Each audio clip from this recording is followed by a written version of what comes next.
The cold, eerie silence of the alley was pierced by the sickening sound of metal striking flesh. The once quiet street was now a scene of unimaginable violence. My daughter, defenseless and disabled, lay crumpled on the cold pavement, blood pooling around her. The cruel, unforgiving echo of the crowbar hitting her spine still rang in my ears. She had done nothing wrong. She was simply in the wrong place at the wrong time, but that didn't matter to HOA Karen. She had a score to settle, and my daughter was her target. The question that haunted me now was, why? Why would someone do this? Why would they leave a child to die alone in the dark, with no one to help? As I stood frozen, unable to process what I was seeing, I couldn't shake the image of my daughter's lifeless body, abandoned and forgotten in the shadows. What would you do if this was your child? If someone you loved was left to die in the cold, with no one to stop it? What if this was all done on purpose, for reasons you couldn't even begin to understand? This is the moment I wish I could forget, but I can't. And neither should you. The truth behind this heartless attack is something we all need to know. For as long as I can remember, my daughter, Emma, has been the light of our lives. Despite her disability, she radiated joy in everything she did, always finding the beauty in the smallest of things. Whether it was her bright smile or the way she lit up a room with her laughter, Emma's spirit could never be dimmed by her condition. We were a tight-knit family, my wife, my son, and me, always by Emma's side, supporting her through every challenge. But in our peaceful community, there was one person who couldn't stand the sight of Emma's happiness, and that person was HOA Karen. She wasn't just any neighbor, she was the type of person who thought she could control everything around her. If the HOA board didn't impose enough rules, Karen would make sure to get her way by threatening, bullying, and using her influence over the neighborhood. It was all about power for her, and when she saw someone like Emma, someone who couldn't fight back or stand up for herself, she took it as an opportunity to strike. At first, it wasn't clear why she targeted us. Karen had made a few snide comments about how Emma shouldn't be out playing in the street, that it was a disturbance to the neighborhood, or how Emma's disability was somehow lowering the value of the area. These comments were harmless enough, at least, that's what I tried to tell myself. But over time, the jabs became more frequent, more personal. She would complain about Emma using the sidewalk, telling us that disabled children shouldn't be outside at all. She would call the police on us for the most trivial things, like a toy left on the lawn. Every confrontation seemed to fuel her hatred more, and every complaint she filed only strengthened the bitterness in her heart. One day, I remember vividly, Karen crossed the line. We had just finished a family picnic in the park across the street, and Emma was sitting in her favorite spot on the grass, laughing and playing with her brother. Karen came storming over, furious that Emma was taking up space in the park, claiming it was her territory. She told Emma that people like her had no place in public spaces, that her disability was an eyesore to the others. I was there, and I couldn't believe what I was hearing. My wife and I confronted Karen, but she simply sneered and walked away, muttering threats under her breath. I thought nothing more of it at the time, chalking it up to another one of Karen's episodes. But I couldn't shake the feeling that something was brewing. A part of me, deep down, knew that this woman's hatred for Emma wasn't just words. It was something darker, something far more dangerous. And I was right. The attack that would come just a few weeks later was the culmination of months of animosity. What started as petty complaints and insults had escalated into something far more sinister. Karen's obsession with power, her twisted sense of superiority, and her disdain for anyone who didn't fit into her idea of a perfect community led her to commit the unthinkable. The brutal assault on my daughter wasn't an accident, it was a calculated, cold-blooded act of hatred, a message from someone who had been waiting for the perfect moment to destroy the one person she saw as weaker. Emma had no idea what was coming. She never could have imagined that a simple day outside, a moment of innocent freedom, would be the last time she felt safe. Karen had finally made her move, and everything would change in an instant. It was a cold, clear evening when the world I knew shattered in the most brutal way. The sun had just dipped behind the horizon, casting long shadows across the empty streets. The neighborhood was quiet, almost too quiet, as if the air itself was holding its breath. Emma, wrapped in her favorite red jacket, was sitting at the edge of the sidewalk, her wheelchair parked by her side. She was so excited. Her brother had promised to take her for a spin around the block after dinner, but for now, she was content to sit and listen to the distant sounds of children playing and the hum of passing cars. Her innocent smile was enough to warm anyone's heart, and for a moment, it felt like everything was normal. I stood a few feet away, just watching her, making sure she was safe. The calmness of the moment was almost deceiving. That's when I saw her, Karen. She was walking toward Emma, her face twisted in that same hateful, spiteful way I had seen so many times before. I felt a knot tighten in my stomach. I didn't know what she was planning, but I could sense something was off. My instincts were screaming at me to move closer, to warn Emma, but it was too late. Karen stopped right in front of her, blocking the view of the street, and without a word, she pulled out a crowbar from behind her back. At first, I thought it was some sort of sick joke, but the cold gleam in her eyes told me it was anything but. Emma froze. She didn't understand what was happening, and neither did I, not yet. The crowbar was raised high in the air, and before I could even react, Karen swung it down with all the force she could muster. The sound of metal striking bone was sickening. It echoed down the street, cutting through the evening stillness like a knife. I heard Emma's sharp, involuntary gasp, a sound so full of confusion and fear that it made my heart stop. She tried to scream, to call for help, but the pain was too much. Her body jerked, a violent reaction to the impact. I saw her eyes go wide in shock, her face contorting as if she couldn't comprehend what had just happened. She crumpled to the ground, her hands instinctively clutching at the wound, her body trembling. The air around us seemed to freeze in that moment. I felt paralyzed, unable to move, unable to scream, unable to do anything. The horror of the scene played out in slow motion, each second stretching out endlessly. Karen stood there, staring down at Emma like she was a piece of trash to be discarded. Her expression was cold, almost indifferent, as if this was the most normal thing in the world. And then, without a word, she turned and walked away, leaving my daughter alone, bleeding, and terrified. Emma's cries were barely audible as she tried to push herself up, her body too weak to move, her vision blurred by the pain. The tears in her eyes were mingled with confusion, disbelief, and pure terror. She couldn't understand why anyone would do this to her. Why would anyone hurt her like this? I ran toward her, my heart pounding in my chest, my legs moving faster than I thought possible. The world around me had disappeared. There was nothing but Emma, lying there in the street, broken and helpless. I knelt beside her, desperately trying to assess the damage, but my mind couldn't process it. All I could focus on was her trembling hands, the way her body fought to stay conscious, the way she looked up at me, as if she were asking me, why? I couldn't give her an answer. I couldn't even understand it myself. I reached for my phone, my hands shaking as I dialed 911, but it felt like an eternity before help would come. The world had turned into a nightmare I couldn't wake up from. The pain Emma was in was unbearable.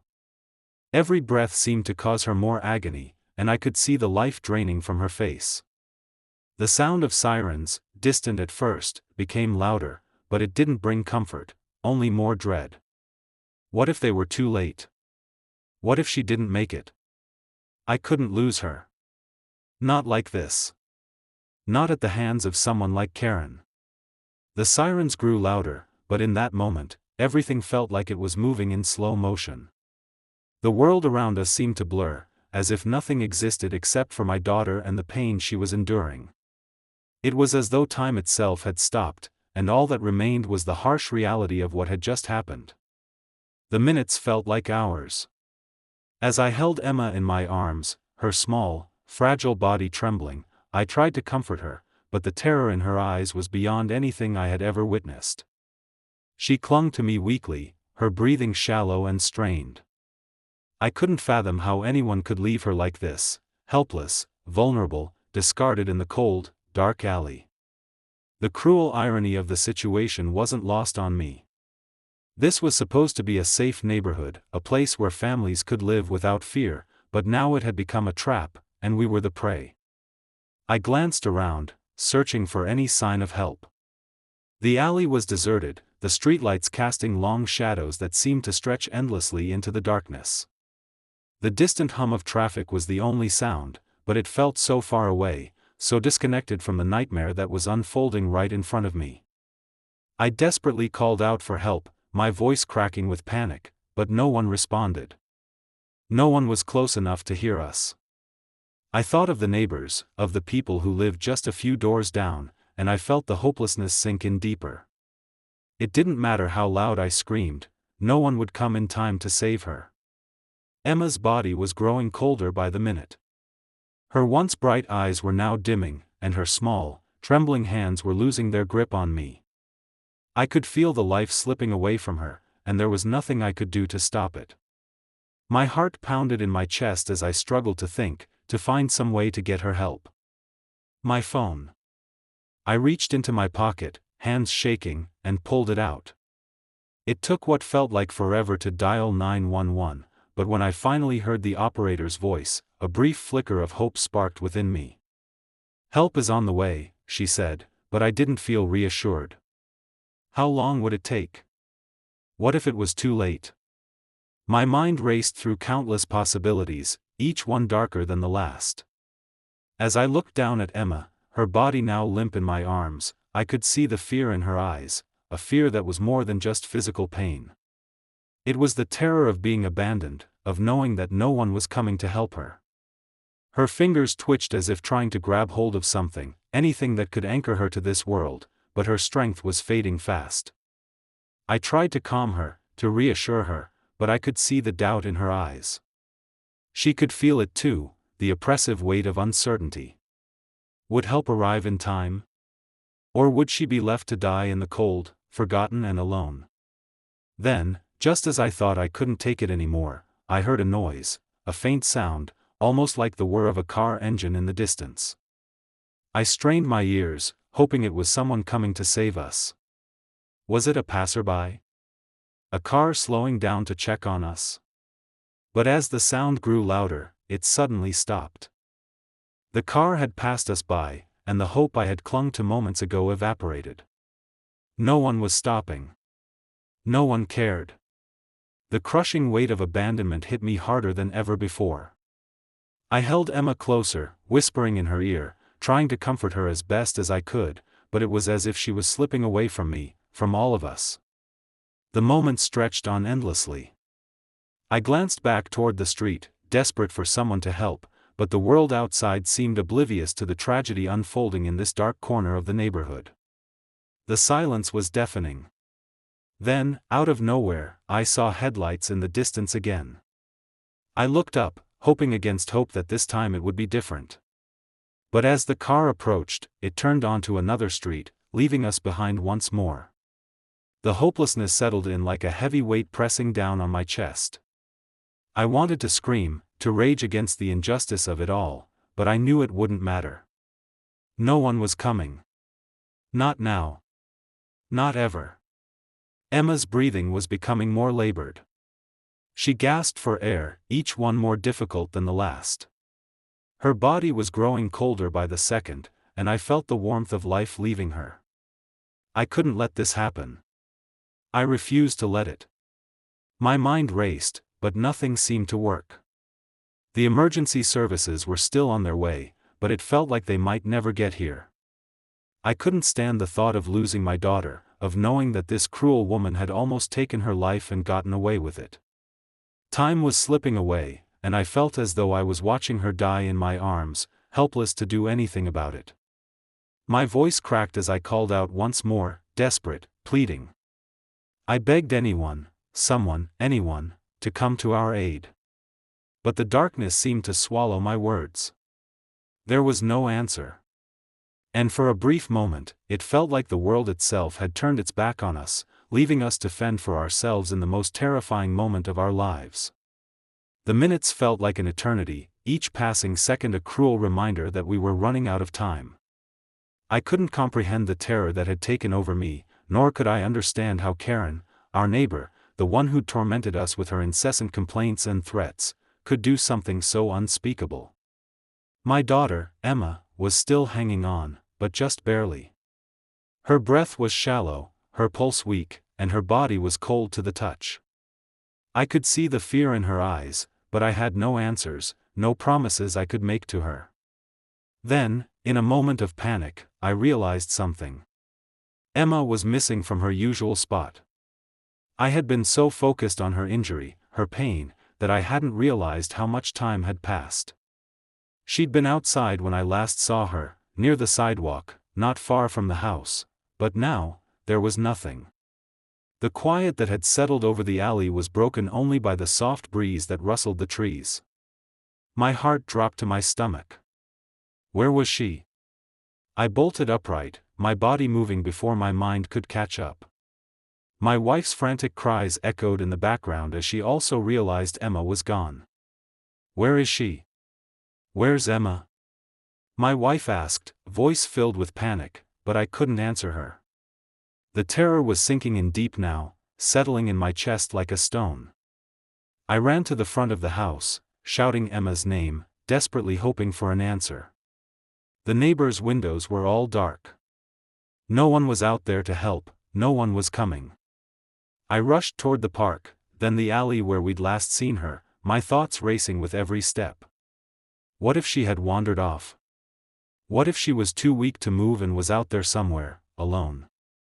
The world felt like it was closing in on me, and in the pit of my stomach, I feared the worst. It was then that I saw it, something that didn't belong. A dark shadow in the distance, too far for me to reach but close enough to send a chill up my spine. It was Karen's car, parked at the edge of the alley, almost hidden by the overgrown bushes. The engine was running, but Karen wasn't in sight. I froze for a moment, an unsettling realization creeping over me. I couldn't breathe, couldn't move, as my mind pieced the fragments together. It wasn't just the cruel words, the hateful stares, or the complaints anymore. This had escalated into something far darker. I turned and ran toward the alley, where I had last seen Emma. My legs moved faster, spurred by fear and a sense of urgency that didn't let me think clearly. The alley was empty, and then I saw it. The faintest traces of blood on the concrete. I stopped dead in my tracks, my heart pounding painfully in my chest. My breath caught in my throat as I took a step forward, following the trail. It led me deeper into the alley, and there, at the end, I saw her. My daughter. Emma. She was crumpled on the ground, her body covered in blood, her face pale and contorted in pain. A crowbar lay a few feet away, the handle stained red. My knees buckled beneath me as I rushed to her side, my hands shaking uncontrollably as I scooped her into my arms. Emma! I cried out, my voice breaking. Sweetheart, stay with me. Please, don't leave me. But she didn't respond. She was barely breathing, her eyes half-lidded as she fought to stay conscious. I could feel her body tremble in my arms, and it made me sick to my stomach. How could anyone do this? How could anyone hurt a defenseless child? And then, standing there in the distance, I saw her. Karen. She was watching from the shadows, her cold eyes gleaming with satisfaction. There was no regret in her gaze, no remorse, only a quiet, twisted triumph. I stood up slowly, my fists clenching at my sides, and the anger that had been simmering inside me for so long erupted like a volcano. What did you do to her? I shouted, my voice raw with rage. Why? Why would you do this? Karen didn't answer. She didn't even flinch. She just stared at me, her lips curling into a cruel smile. It was the smile of someone who had been waiting for this moment, someone who had planned every detail. I told you, she said calmly, almost as if she were talking about the weather. I warned you what would happen if you didn't listen to me. Your daughter was a nuisance, a distraction. She didn't belong here. And now, I've made sure she won't be a problem anymore. The words hit me like a punch to the gut. My blood ran cold. This wasn't just a random act of violence, this was premeditated. Karen had been plotting this for months, hiding behind the guise of neighborhood rules, using her power to manipulate and control, all while secretly despising us. And now, my daughter had paid the price for it. Karen, you sick. My words were choked off by my own rage. I could barely breathe, could barely think. All I could focus on was the woman standing in front of me, the woman who had almost killed my daughter, who had taken everything I loved and twisted it into something monstrous. Karen didn't move. She didn't seem afraid, not even in the slightest. "What are you going to do about it?" she asked, her voice dripping with malice. "You can't prove anything. No one will believe you. This is your word against mine." I felt the blood rush to my head as the anger threatened to consume me entirely. But I couldn't lose control. I had to stay focused. I had to get Emma help. I turned and rushed back to the house, clutching my daughter tightly, my heart racing as I shouted for my wife to call an ambulance. The confrontation was over for now, but the truth had been revealed. And as the sirens grew louder in the distance, I knew this was just the beginning. There was no going back now. Karen had crossed the line, and I would make sure she paid for what she had done to my family. The days that followed Emma's attack felt like a blur, an endless haze of hospital visits, legal meetings, and emotional exhaustion. But through it all, one thing was clear: Emma was a fighter. She fought for every breath, every heartbeat, and slowly, she began to heal. Her injuries were severe, but not life-threatening, though the emotional scars would take much longer to heal. The doctors were cautiously optimistic, but we all knew the road to recovery would be long and painful. It was hard to watch her struggle, to see her pain reflected in her eyes. But every small victory, every time she managed to smile, every time she spoke a word, felt like a triumph. My wife and I stayed by her side day and night, comforting her, supporting her, never letting her feel alone. And as much as we tried to shield her from the world couldn't be shielded from the truth. Word of Karen's violent action spread quickly through the neighborhood. People were shocked, horrified, and angry, though some were quick to distance themselves from the situation. Some neighbors couldn't believe that someone they'd lived beside for years was capable of such cruelty. Others, however, were not surprised at all. They had seen the signs, the way Karen had treated us, the way she had berated Emma and me for the smallest things. The police investigation was swift, but it didn't bring the closure we had hoped for. Karen, cold and emotionless as ever, denied everything. She claimed that Emma had somehow fallen on her own, that it was a freak accident.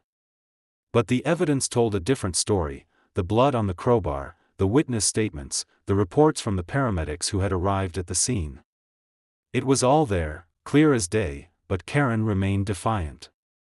As the investigation continued, the pressure on the HOA board increased. People began questioning her position, wondering how someone with such a history of bullying and harassment could still be in power. Karen's reign of terror was starting to unravel. The board was forced to take action, and within days, Karen was removed from her position. It was a small victory, but it felt like the first real step toward justice. At the same time, we began to take legal action against her. The criminal charges were clear: assault with a deadly weapon, attempted murder, and child endangerment. There was no way she could escape the law. The trial was a painful ordeal, one that brought up more memories of the attack, but it was also the beginning of the healing process for our family.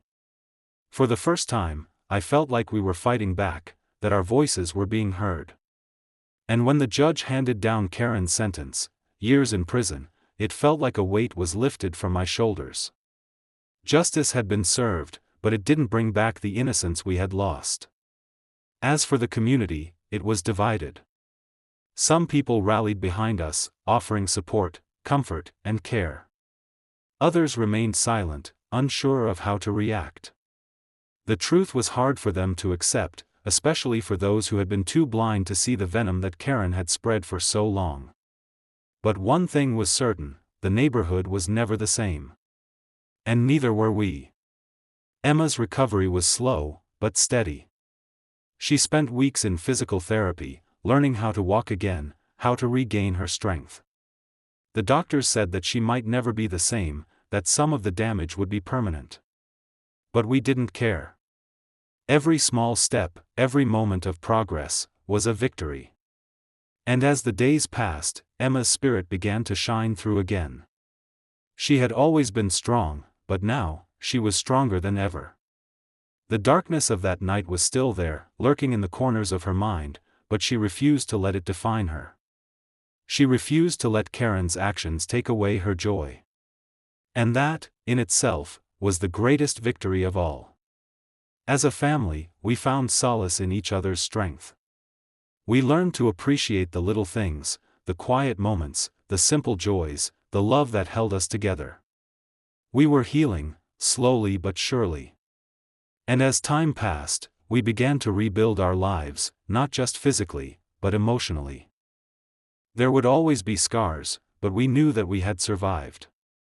And in that survival, we found something powerful, hope. Hope that, no matter what had been done to us, we could still find happiness, still find peace. Emma had taught us that, and in return, we promised to always protect her, to always keep her safe. As Emma sat on the porch one afternoon, her small hand resting on the railing, she gazed out at the alley where everything had changed. The spot where she had been left to die, the place where Karen's cruelty had almost broken her. But as the wind gently brushed her face, I saw something in her eyes that I hadn't seen in a long time: peace. The road ahead would be long, but Emma had taught us that even in the darkest moments, we could find light. She was healing, not just physically but emotionally. The scars would remain, yes, but they didn't define her. As I stood beside her, I couldn't help but reflect on the journey we'd been through, the pain, the fear, the heartbreak. But in the end, it was the love and strength of our family that had pulled us through. We had fought back, not just for justice, but for the right to live without fear. Karen's actions may have tried to destroy us, but they failed.